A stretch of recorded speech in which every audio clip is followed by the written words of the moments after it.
Friedel craft अभिक्रिया दो प्रकार की होती है, फ्रीडेल क्राफ्ट एल्किलीकरण व फ्रीडेल क्राफ्ट एसिलीकरण। तो सबसे पहले बात करते हैं अपने फ्रीडेल क्राफ्ट एल्किलीकरण। जैसे मान लो कोई भी बेंजीन वलय है, उसकी क्रिया यदि CH3Cl या CH3COCl के साथ AlCl3 की उपस्थिति में, यानी कि कोई लेविस एसिड है उसकी उपस्थिति में होने पर क्या बनता है, कोई एल्किल समूह इसके साथ जुड़ जाता है, यानी एल्किल समूह बेंजीन वलय के साथ जुड़ जाता है और यहाँ पर जो हाइड्रोजन था वो HCl के रूप में बाहर निकल जाता है। तो इस अभिक्रिया को फ्रीडेल क्राफ्ट एल्किलीकरण कहा जाता है।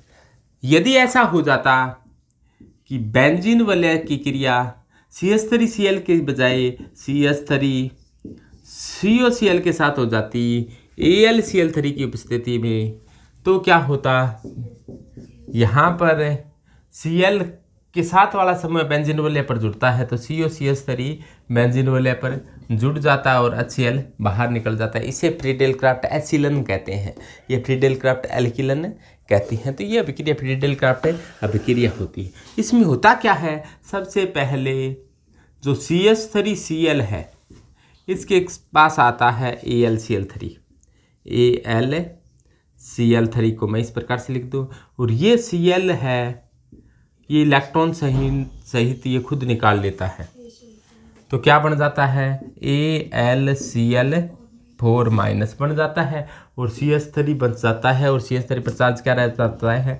प्लस।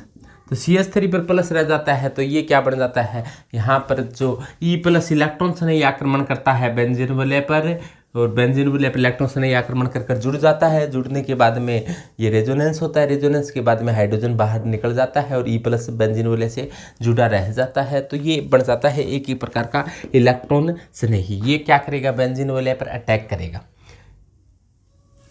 तो कैसे अटैक करेगा, जैसे मान लो ये कोई इलेक्ट्रॉन स्नेही बेंजीन वलय पर अटैक करता है, तो देखो बेंजीन वलय के मान लो ये डबल बंद वाले इलेक्ट्रॉन यहाँ आ गए तो यहाँ पर माइनस है, माइनस के साथ E+ जुड़ गया, तो माइनस के साथ प्लस वाला जुड़ गया। तो जैसे मान लो यहाँ पर अपने CH3+ लिया है कोई इलेक्ट्रॉन से नहीं, तो यहाँ पर क्या हुआ, CH3+ है जुड़ गया है और यहाँ ये डबल बंद ये इधर आ गया तो यहाँ पर प्लस होगा और ये डबल बंद इधर आ जाएगा तो यहाँ पर प्लस होगा। कुल मिलाकर प्लस क्या होता है, इस वलय के अंदर घूमता है। तो CH3 जुड़ा हुआ है, तो यहाँ पर अनादि संकर बनाए तो कभी प्लस यहाँ आता है, कभी यहाँ आता है, कभी यहाँ आता है, यानी कि ऑर्थो व पैरा पोजिशन पर प्लस आ जाता है। प्लस क्या हो रहा है, घूम रहा है अंदर अंदर। तो यहाँ पर E की जगह आपने इस अभिक्रिया में क्या ले लिया है, इलेक्ट्रॉन स्नेही के रूप में CH3 ले लिया है। तो रेट ऑफ रिएक्शन होती है वो बेंजीन वलय और जो इलेक्ट्रॉन स्नेही है उसकी सांद्रता पर निर्भर करती है। यहाँ पर इलेक्ट्रॉन स्नेही के रूप में आपने ले लिया है CH3 ले लिया है। तो ये है अभिक्रिया एक द्वितीय कोटि की अभिक्रिया है, क्योंकि अभिक्रिया का वेग अभिकारक की सांद्रता पर निर्भर करता है और अभिकारक की द्वितीय घातांक के समानुपाती है, क्योंकि एक घात इसकी होगी एक घात इसकी हो गई कि प्रायोगिक रूप से निर्धारित वेग समीकरण में अभिकारकों की घातांकों का योग ही अभिक्रिया की कोटि कहलाता है। तो यहाँ पर अभिक्रिया कोटि हो जाएगी 2, यानी एक द्वितीय कोटि की अभिक्रिया है।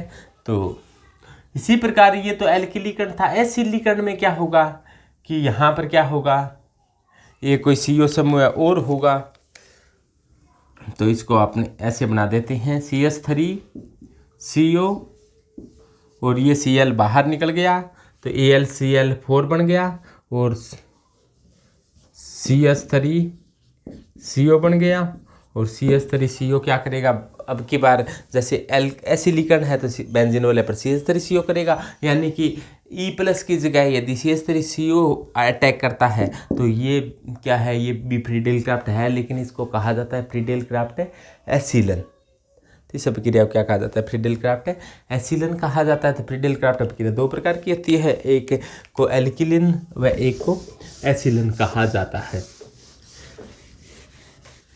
तो इसमें क्या हुआ है, यहाँ पर जैसे मान लो ये CH3 जुड़ा हुआ है, हाइड्रोजन बाहर निकल गया तो प्रोडक्ट क्या बन जाएगा, तो ये बेंजीन वलय है और यहाँ पर डबल बंद है, यहाँ पर ये बंद के इलेक्ट्रॉन इधर आ गए तो यहाँ पर डबल बंद हो गया। हाइड्रोजन है वो हाइड्रोजन प्लस के रूप में बाहर निकल गया है। तो यहाँ पर क्या बच गया है अपने पास, ये ऊपर क्या बच गया है, CH3 बच गया है। और जब बेंजीन बोले पर CH3 होता है तो इसे टोल्यूइन कहा जाता है। तो ये यहाँ पर बन गया है टोल्यूइन बन गया है और हाइड्रोजन है वो बाहर निकल गया है। तो इस अभिक्रिया को क्या कहेंगे, एरोमेटिक इलेक्ट्रोफिलिक सब्स्टिट्यूशन रिएक्शन कहते हैं। इसका अपने ग्राफ खींचना चाहिए तो एनर्जी और अभिक्रिया के पथ का ग्राफ खींचना चाहिए। तो जैसे मान लो कोई बेंजीन वलय थी, बेंजीन वलय से जुड़ने के लिए आया कोई इलेक्ट्रोफिलिक, तो ये मान लो कि बेंजीन वलय थी और बेंजीन वलय के पास जुड़ने के लिए कोई, ये बेंजीन वलय है, ये हाइड्रोजन जुड़ा हुआ है, जुड़ने के लिए क्या आ रहा है, कोई इलेक्ट्रोफिलिक के रूप में CH3 आ रहा है। तो ये क्या बन जाएगी, इसकी ट्रांजिशन स्टेट फर्स्ट बन जाएगी। उसके बाद में मध्यवर्ती बनेगा, यहाँ पर ये CH3 है वो जुड़ रहा है, ये वही लैंड मध्यवर्ती है तो इसको वही लैंड मध्यवर्ती कहा जाता है। और जो मध्यवर्ती होती है इसकी एनर्जी क्या होती है, कम होती है। और इसके बाद के अंदर क्या होगा, यहाँ पर CH3 आकर जुड़ गया है, वो अब क्या होगा, हाइड्रोजन है वो बेंजीन वलय से क्या होगा, बाहर निकलेगा।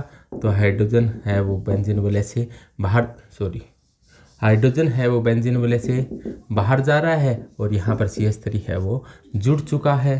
तो ये इसे ट्रांजिशन स्टेट फर्स्ट सेकंड कहा जाता है। और ये ध्यान रखना है कि इसकी ऊंचाई थोड़ी सी क्या होती है, इसकी तुलना में कम होती है। हमेशा ये होता है, पहली वाली ऊंची होती है, दूसरी वाली नीची होती है। ये ग्राफ दो कुब्बड़ वाले ऊंट जैसा होता है।